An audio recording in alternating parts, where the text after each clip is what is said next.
I've called this presentation Making Colour and Style Part of the Menopause Toolkit because, a bit like Catherine, I'm very passionate about it. When I set up my business 2 years ago, it was based very much on my own personal journey. As somebody who has struggled with my own self-confidence for years, and somebody who hid in anything that was big and baggy and black. And when I look back, I think it was probably just reflective of the space that I was in at that time. So I was actually introduced to the world of colour through a previous business. And when I had my colours done, I was just completely blown away, and I'm going to talk a little bit more about that. So much so that when I started wearing those colours, people started complimenting me and saying, "Oh, you look really well. Have you lost weight?" Well, I mean, I hate that, but anyway. Have you lost weight? No, I haven't. Have you been on holiday? No, I haven't. You just look really well. And it was just because I was wearing colours other than my black, which I'd hidden in for so long. And I started to feel a bit like a peacock, you know, when people compliment you and you think, "Ooh, that's actually quite a nice feeling." So I decided that I wanted to train in it because I wanted to be able to offer other women the same transformation that I'd been through. So that's kind of, in a nutshell, my journey. So I have brought some notes to go with the slides. Are we all right, Catherine? Okay. Which I'll probably ditch, and I'll probably go off at the tummy tangent, so by all means feel free to rein in. I want this just to be really casual, really informal. I hope that you're going to enjoy the presentation. I hope you're going to enjoy the content. But obviously I'll allow time at the end for questions if that's okay. And you'll see as I stand here in front of you now that I'm not what you might call a stereotypical personal stylist. I don't even like that expression. I call myself a colour consultant and a style coach because that is very much what I do. I give women information, and a bit like Catherine does with this group, you know, she imparts the information and then it's for you to make informed choices. And that's the way I am. I'm not a skinny mini, I'm not rich, I'm not any of the other things that you might perceive of somebody who is a image consultant or a personal stylist. I'm just passionate about the difference it made to me in my life, and if I can share that and help somebody else, that's why I'm here. So, I'm very committed to wanting to make colour and style part of that menopause toolkit, and that doesn't mean that I'm here jumping on the bandwagon of the menopause journey, I suppose, because obviously it's come out of the woodwork, thanks to Davina McCall and lots of other celebrities for now talking about menopause, and I think that's fantastic. But for me, my business was all about working with midlife women, of whom the majority will be either perimenopausal or menopausal. So it's not that I'm here kind of jumping on the bandwagon, it's just that, and I'll talk more about it, I told you I'd go off at tangents. It's just that when we go through perimenopause, there's so many changes that go on. You know, our confidence is knocked, our body shape changes, and for me that's encapsulates everything that I teach about body confidence and about style. So I hope that you'll get some value from the information I'm going to give you tonight. I hope there'll be some takeaways, but obviously I'll hang around for questions as well. So, there we go. The first thing I wanted to say, let's change the font, but never mind, was congratulations to Catherine for an amazing group, for setting up the group. Congratulations to you too for actually coming out of the woodwork, especially on a night like tonight, when I'm sure you would far rather have been at home with your glass of wine and your slippers on and the telly, because it's been a foul day, hasn't it, with the weather. So congratulations to you as well for actually identifying that you're happy to put your hand up and say, yes, I would like support, I would like some information about this journey that I'm going on. So I think that's a big pat on the back to all of you. So well done on that. And I just love that graphic. You know, she's just an amazing image. Sorry, go away. Okay, so I'm sure I don't need to tell you any of these symptoms. I'm sure many of them you are or have, or perhaps even will experience. But some of the symptoms that I suppose I support, or my work supports, will be things like declining mojo, and what I call that sort of CBA, can't be arsed. You know, how many of us that I just can't be asked to get out of these leggings and this big baggy top? So, you know, when mojo's down and you're really feeling bleh about yourself, hopefully I'm going to give you some tips on that. That lowered self-esteem, which was very much part of my journey. I never felt good enough, I felt too fat, I went through a very toxic marriage and ultimately divorce, which fueled that. Yeah, that's another story for another day. That feeling meh. So I always say I work with women in midlife, in menopause and in meh. Because that meh is a bit like that can't be arsed feeling. It's just... lost libido. I don't hold myself up as being a menopause expert. I'm certainly not a libido expert. Sometimes I wish I was, but I'm not. But hopefully through what I do, I help women reconnect with their bodies and feel more comfortable with themselves, and I think that will then support the libido issues. That change body shape, you know, we all know about the hormones, and where do the hormones go when they want to give you some more weight? It's usually around the tummy. So ultimately we've got a change body shape, so all of those outfits that perhaps were your go-tos or have been for years now just no longer are working for you. I never wore dresses, I just always lived in leggings. Now I live in dresses because it hides a multitude of sins. My body shape has changed, so the clothes that I used to wear just don't work for me anymore. The colours don't work for me anymore. And that diminished confidence, which is part and parcel of the self-esteem. The changing pigmentation levels is something that I want to talk about when we talk about colour. So you may have noticed that the colours that you can wear well aren't the same as the ones you wore several years ago.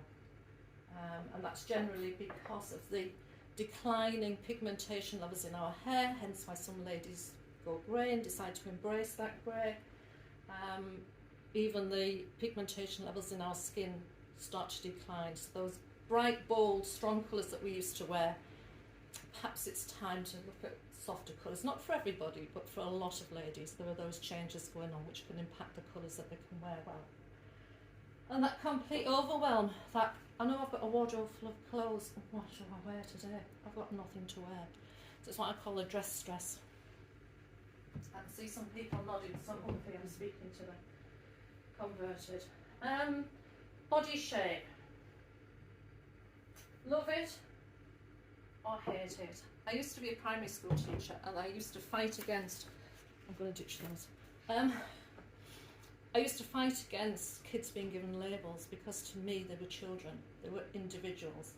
And I don't particularly like the labelling that we give to body shapes, but I do think it has a place. And I'm going to explain what the body shapes are in a minute. But I'm a visual learner, so if somebody says to me a pear, I can visualise it in my head. I can visualise that shape very clearly. So whilst there's a body of women that prefer not to talk about body shape, I think it's helpful. It doesn't mean I'm sticking a label on anybody, I think it's just helpful to visualise that shape in your head, and that will then give you guidelines as to how to dress.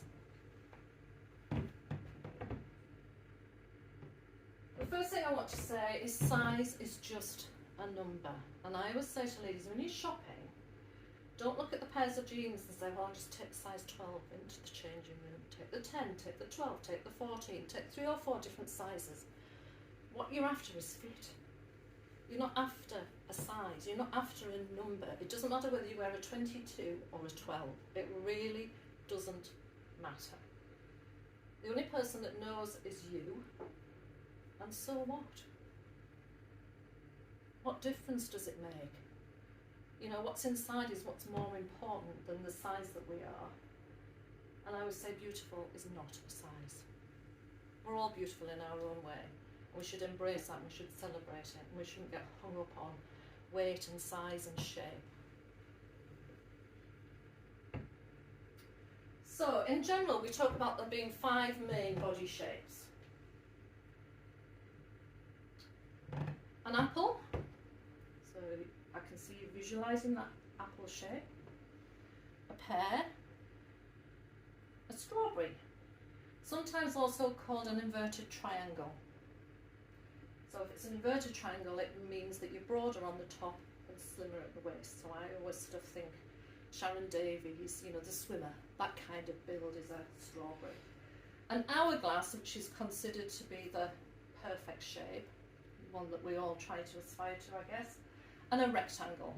So those are the 5 main body shapes. So the first thing that I would suggest if you're interested in learning more about this is to discover what body shape you are. And when I work with women one-to-one, I made it an absolute non-negotiable right from the start when I launched the business that I was never going to ask women for their size. I was never going to say to them, measure yourself and send me the measurements, or that I would do it for them, because I just know that I would have dreaded that myself. So I don't ask that of other women. What I ask them to do is I ask them to measure themselves and make comparisons.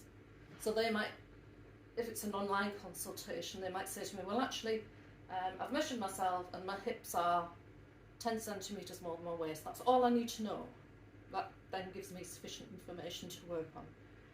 So the first thing to do is to measure your shoulder, your waist, your bust and your hips. Okay, those are the main measurements. What does that say? Make a note of them to discover what your body shape is. Okay, and if you need support with this, I've left various leaflets so you can get in touch with me afterwards if you'd like to do so. But that's the way really to discover your body shape. So, an apple body shape, okay? So if your waist is larger or the same as your bust and your shoulders and your hips are smaller, you are likely to be an apple body shape. Okay, and I'm going to talk to you about how to dress an apple body shape if that's what you think you are. So if you look at the lady there, you can see that the waist is larger or perhaps even the same as the bust, but the hips are actually slimmer. So if you look at the shape of the apple, you can see how it curves in at the bottom, because that's the narrower part. Pear shape. So your hips are larger than your shoulders, and that is me. And a lot of midlife ladies in perimenopause, and ladies that work in a fairly sedentary way will be a pear shape, because if you're sitting a lot, the weight will gravitate downwards. So a pear body shape is fairly typical. Can you see now why I say that it's useful to have those names rather than call them labels, but have names for the body shapes? Because if you think about a shape, you can see that it's smaller at the top and obviously rounder at the bottom. The strawberry, or the inverted triangle. Okay, so if your shoulders measure wider than your hips, you're likely to be a strawberry shape, and you can imagine the triangle as a strawberry, can't you, to keep that fruit analogy going.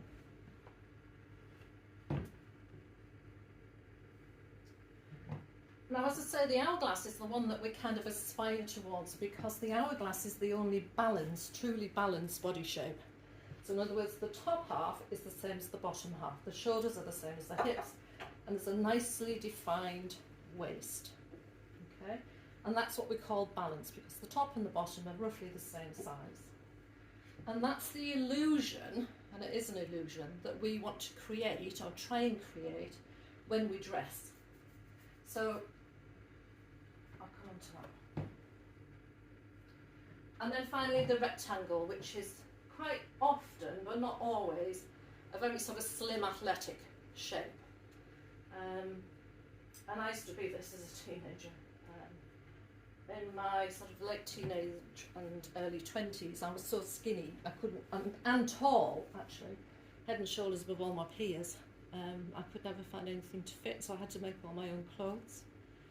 So you can see I've been on a journey. I think I've been every shape and every size since. But the important thing to say is that I'm more confident now than I have ever been, and that's at my biggest. and that's what I celebrate, and that's what I want to share. So there isn't a lot of difference between your shoulders, your waist and your hips. Straight up and down, essentially. So, you can see examples in the graphic at the top of each of the body shapes at the bottom there. So you've got the tall, lean, willowy rectangle. You've got the balanced hourglass. You've got the strawberry with the sort of accentuated shoulders. You've got the apple, which is like to be quite a busty lady. It is bigger on the top half, but still has some weight around her tummy, unlike the strawberry. And then you have the pear where all of the weight is on the bottom. So what we're trying to do is we're trying to accentuate the parts of our body we're happy with, and we're trying to downplay the ones we're less happy with in an ideal world. And what we're trying to achieve is what we call a balanced silhouette. So when you look at somebody, you see that the top and the bottom are the same, and we do that with sort of visual trickery. So we've got 5 blue dresses there, okay? And I don't know whether you can see the labels, but at the top it says rectangle top left. Here we've got pear, we've got the hourglass, we've got inverted triangle or the strawberry, and we've got the apple. And if you try to imagine that shape or that fruit as a shape inside each of those dresses, you can see how flattering they all are. Because what we're trying to do is we've tried to create a balance. So for example, the hourglass cinches in really nicely at the waist. It's got detailing at the top and detailing at the bottom.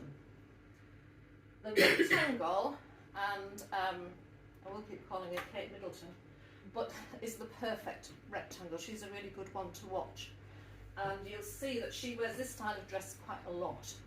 Or she'll wear pleats, because what she's trying to do is she's trying to give some curvature and some shape to what is a very willowy, very slim, straight up and down rectangle shape.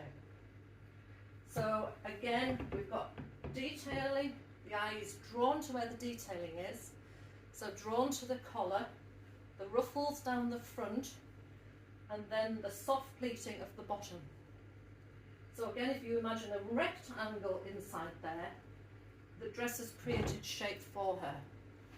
Okay, and the pear, again, it's very plain, and the sort of fit and flare dress is ideal for a pear shape. But what you've got there is you can see that the bottom half, where the more bulbous part of the pear is complemented by those shorter cap sleeves. If there were long sleeves, it wouldn't have the same effect, because visually the eye is drawn to where the sleeves cut off. Yeah, so the eye's being drawn there, and where the eye is drawn is where we're trying to achieve the balance. Does that make sense?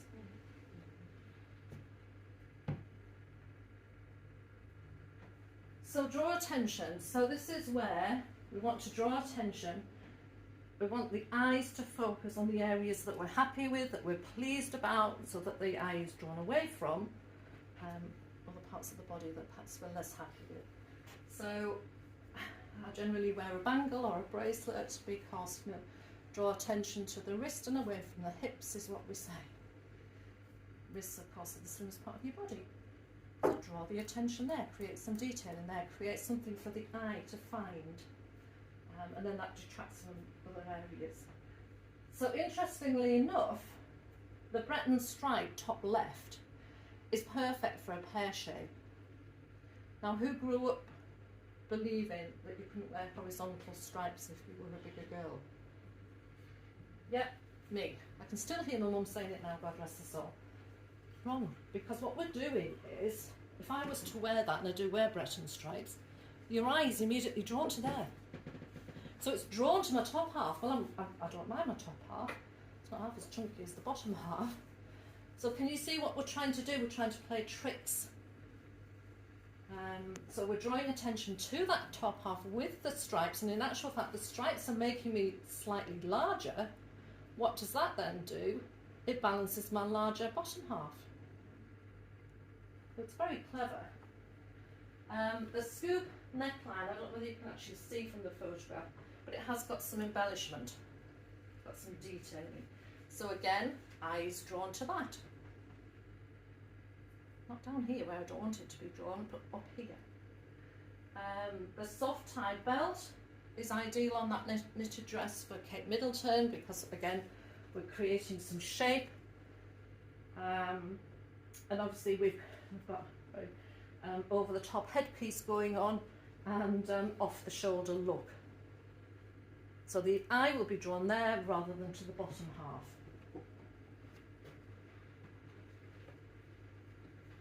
This is a really good visual trick. It's what we call the column of colour. It elongates the frame, which means it makes you look taller and it makes you look slimmer.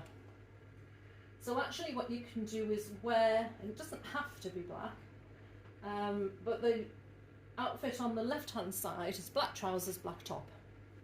So all the eye sees is it starts where the neckline is and it just goes down to your feet. So the eye is just drawn like that. Great, perfect, it's elongating. There's no contrast of colour between the top and the bottom, which creates a horizontal line that stops the eye. The eye's then drawn to what you're wearing around your tummy area because you've got that contrast going on. Really, really slimming. I was in Betty's boudoir actually earlier today with a friend and she tried on the most gorgeous glittery jacket for Christmas and the lady in the shop said, oh well, you just want black tops and bottoms and throw that sparkly top over the top, which would have been perfect. That was with Janice actually. Oh, did she get it? She did. She did. I was looking for something for tonight, I hasten to add, but I didn't. Anyway, and on the right hand side the reverse is true. So the column is on the exterior, but you have got, and if the lady was rectangular, by creating that contrast of the red top and the black trousers, the eye is immediately drawn to that contrast where that line is. And if you're wanting to create an illusion of a waist, you want your eyes to be drawn there, or you have a very neat waist that you want attention to be on, then contrasting is a good way to achieve that. So, keeping it simple. I think especially when we're perimenopausal and, you know, a lot of us feeling very warm a lot of the time, it's very tempting to wear lots of loose clothes. But the thing I would say is, and this was something I learned the hard way, I think I was very resistant, is that wearing very loose clothes can actually make you look bigger. And the one thing to be careful of is that the silhouette or the outline of your frame, of your shape, will widen and basically you'll just have added bulk, okay? Particularly if you're carrying any sort of menopausal weight, and a big flowing top and big flowing bottoms is just going to add width. So I would always say wear one or the other. Wear wide palazzo pants but with a more fitted top or vice versa. Otherwise all you're doing is just adding volume really by wearing two very flowy, unfitted, unstructured pieces.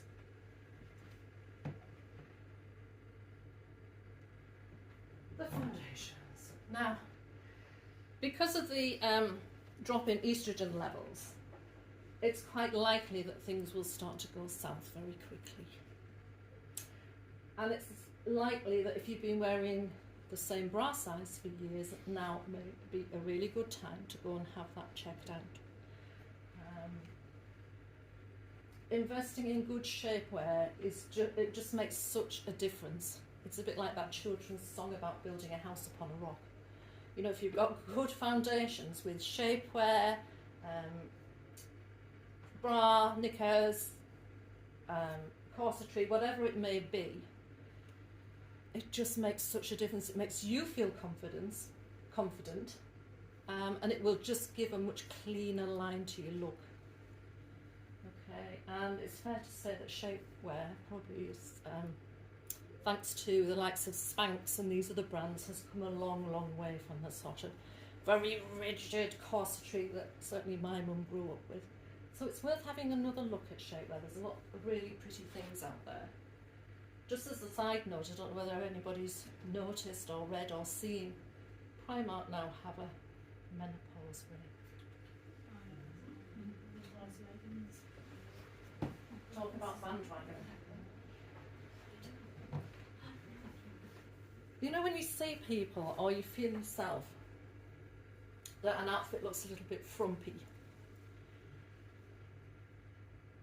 The best way to avoid that is to try this golden ratio. Okay? And what that means is that you measure your height from your shoulders down to your feet. Okay? Because that's where you're going to be wearing clothes essentially. And I've called that measurement A. So from the shoulders down to the feet. You then divide what that number is, what that measurement is, by 1.618, 1618. That will give you a number, and that number is the length that is the best length for you to avoid that frumpy look. Okay, so you're measuring from your shoulders down to your feet. Try it, it does work, honestly.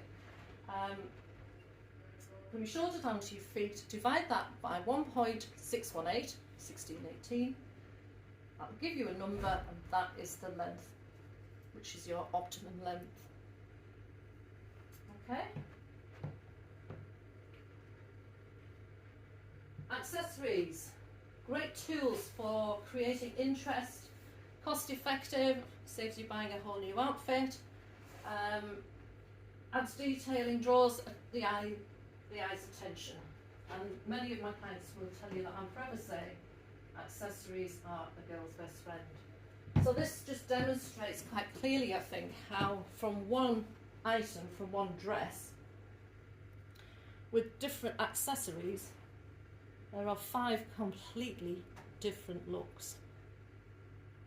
And if you're not going to take anything else away from tonight, take this away, because it's just such a cost-effective way of introducing new things into your wardrobe. It can be vintage, it can be recycled, it can be, charity shop finds. You don't need to spend a lot to draw attention to your body in the places you want that attention to be.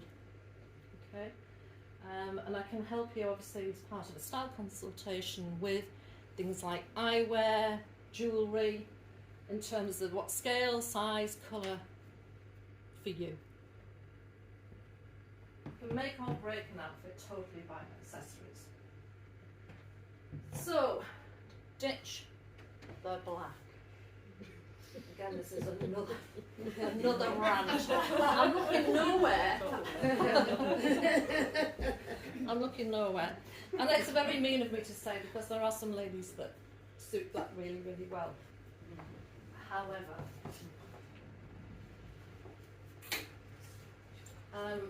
a colour analysis is really the only way to find the colours that suit you the best. Now, black becomes more and more difficult to wear as we become older, for the simple reason that the pigmentation levels, as I say, in our skin and our hair have deteriorated. Black, and I was going to do a short demonstration once we switch the camera off, which was my best friend for years. When I now wear it, when I look at photographs of myself wearing it, I just look dreadful, ghostly. I also used to wear big silver jewellery, and silver's completely the wrong shade of metal for my natural colourings, as I now know. But black becomes very hard to wear the older that we are. It can make you look ill, it can create shadows under your eyes, it highlights blemishes. It's a very easy go-to, black. But as part of a colour analysis, I will give you alternative dark colours that you can wear instead of black. So if you've got warm undertones, then chocolate brown is a great alternative. So much more flattering than black. So, the benefits of having a colour analysis, which means What we're trying to do here with a colour analysis is we're trying to find the colours that harmonise best with your natural skin, hair and eye colouring. Okay? So what was happening with me wearing my black was that black is obviously a very dark colour. Silver is a cool colour. I have warm undertones, so there's no wonder there was kind of this clash going on all the time. And the benefits of finding out your colours, I could spend hours telling you. Essentially, your skin is going to appear clearer. Your skin's going to be more radiant. You're going to look healthy. You know that lovely sort of feeling you get when you've had a little bit of sunshine and your skin just glows. But when you start wearing the right colours, that's exactly what happens. And it is completely natural. It's completely physiological. There are certain colours that we are naturally predisposed to wear. The colour of your eyes, my partner's forever saying, oh, I've got my Sarah back with her dark green eyes. The colour of your eyes will really start to pop once you wear colours that are harmonious with your natural colourings. Sorry, the formatting's all gone a bit askew. So yeah, they'll seem brighter and they'll be much more akin to your natural colourings. And here's another little top tip. If you match the colour of your eyes to your clothes, you won't go far wrong either. So if you've got dark green eyes, wearing dark green is going to look lovely. If you wear makeup as well, and Amanda, I'm sure will talk about this when she does the makeup presentation. She's amazing. She's really lots of fun and she's so well informed. If you do wear makeup, again, as part of a colour analysis, I'll give you information about what colours to wear. So I always used to wear, with my black, the most insipid, and you see how insipid it is even in this light, like a dusky pink. Or sugary sweet. What was I thinking? I didn't know any better. And again, when I look at photographs, it just trains me. Just takes all the natural colour out of me. So again, you'll get advice on makeup to wear. And wearing your best colours, honest to God, as I stand here in front of you all, will take years off you. It really will, because you just look so well, you look so healthy, you look radiant. And that's why, having had my colours done, I then wanted to offer the same to other women, because it made such a phenomenal difference to me.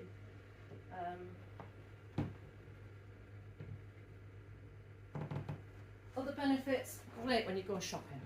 So you go into the next at Teesside Park or wherever you go, and it's a huge store, and you're just awash, talk about dress to dress, with how many clothes there are to choose from.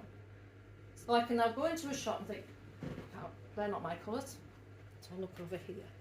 So you're immediately sort of honing in on what you know is going to suit you. It's so much time. You know those shopping mistakes? The wardrobe orphans, as I call them. So you see somebody else wearing it, or you see it hanging on the hanger, and you think, oh, that looks really nice. Yeah, my size, I'll take that home. And you put it on, and it just looks. Yeah? And it hangs in the wardrobe, and you take it back, and what happens? So we're back to that meh feeling, because it doesn't. Bless you. It doesn't fit. It's not your colours. It doesn't look nice. Doesn't look how you imagined it would look. So immediately your mojo's lowered. It's just a vicious cycle. So you find out your colours. You know it's going to suit you. Do colour analysis and style consultation, and you've got the two hand in hand. So you know which colours and which styles are going to work. Once you get to a point where everything in your wardrobe, and this does take time. I mean, I'm 2 years into this and I still don't have a wardrobe. Oh, that's you. It's all right. It's completely full of my colours. I've done it, as and when I could afford to do it, really. But everything now works with each other. So that top works with those trousers because they're my colours. So it does save time, it saves money, and those wardrobe orphans are no more. Because you're now making informed, confident choices. So just a little bit, very briefly, about colours, you may have heard people talk about, oh yes, I had my colours done and I was an autumn or I was a winter. And seasonal colour analysis is part of what I do. And what that means is that the process begins with me analysing the colour of your hair as it is now, as you want to wear it, rather than what it is naturally, which is a route some colour consultants take. But I mean, I've always dyed my hair blonde from being very young, and I'm not ever going to go back to my natural colour, so it would have been pointless for somebody to say to me, well Sarah, if you went back to your natural colour, then these are your colours. No, I want to be blonde. So I work with what's in front of me right now in terms of hair colour, I look at eye colour, I look at skin colour. I will ascertain then whether you are warm or cool, okay? And if you have a warm palette, it'll mean, and I brought some drapes with me, you can try this later. If I put a gold drape across your shoulders, your skin will again naturally illuminate. If, however, you've got a cool undertone to your skin and I put gold next to you, it won't be right. So we determine whether you're warm or cool. There are then two options for a warm seasonal palette. There's the spring on the left, which is what I am. And the spring colours, I always say, are like colours of the tropics. Very bright, very vibrant, very colourful. So coral's one of my go-to colours. There's pink, lime green in the summer, turquoise. And then you've got the other warm season is autumn, which is the one on the right-hand side. And again, I brought these cards with me so you can have a look. And the autumn, they're colours that are essentially the colours of the fallen leaves in autumn. So muddied browns, greens, olives, burnt orange, mustard, those sorts of colours. The two cool seasons are winter, which is the bottom left, and the winter colours are all very clear colours, the colours of jewels. So rubies, diamonds, emeralds, sapphire, very clear, very definite colours. And the other cool palette is summer on the right hand side, and that is summer. And the colours in the summer palette are, I always say to clients, think of Monet's garden. Think of the sorts of colours you might see in a watercolour painting, a little bit sort of washed out.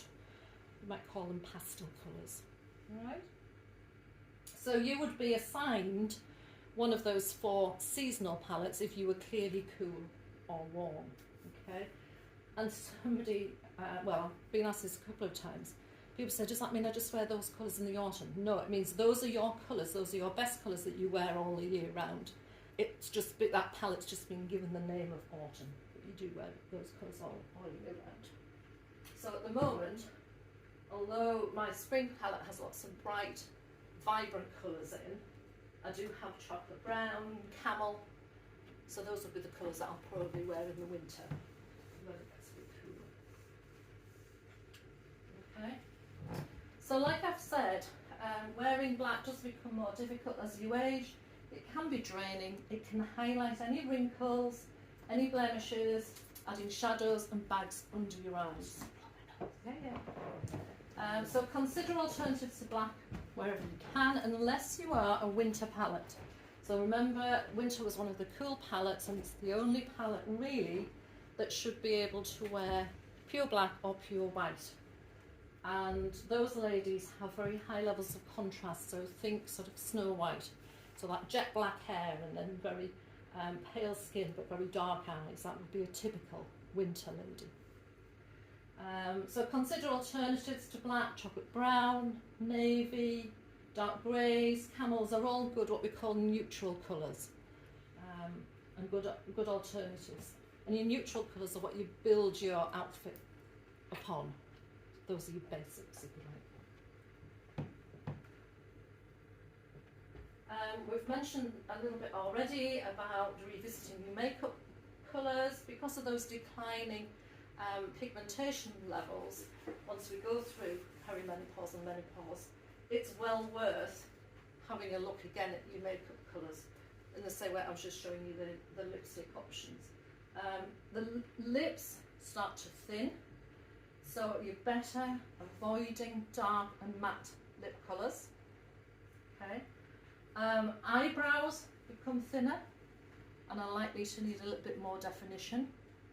And again, we always say that the eyebrows are the sort of frame of the face. So if you don't wear any makeup at all, you can just pencil in your eyebrows. It will make a big difference to you. And again, try and find a brown mascara as opposed to black. So much kinder and so much softer to wear. In terms of fabrics and fibres, for those of us that need that sort of temperature regulation, breathable natural fabrics are going to be more comfortable during that sort of hot flush and night sweat time. So things like bamboo, cotton, linen, really good options.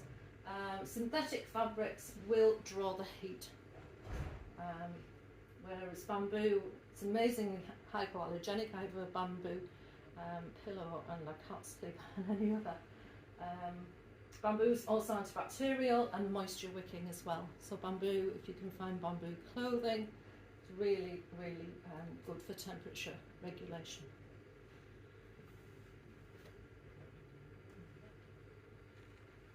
Layers.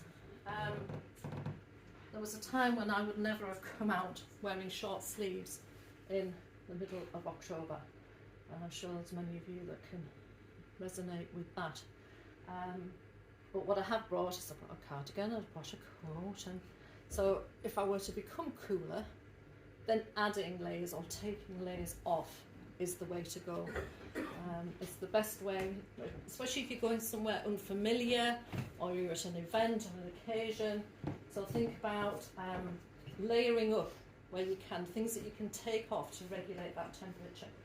And a couple of outfit suggestions: t-shirt, blazer, coat, jeans, trainers. So you can strip off the coat, you strip off the blazer. You're still going to be decent, but you're going to be an awful lot cooler than you were when you started. A little vest underneath the dress, cardigan. Again, all things that you can layer up or down.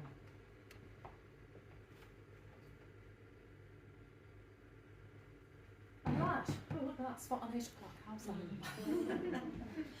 that? I was just going to do that very quick demonstration. I don't know whether it will be the most effective in this light, but by all means feel free to turn that off if you want to. I don't know if there's any more light. We could go over into that lighter area. Yeah, I could do that.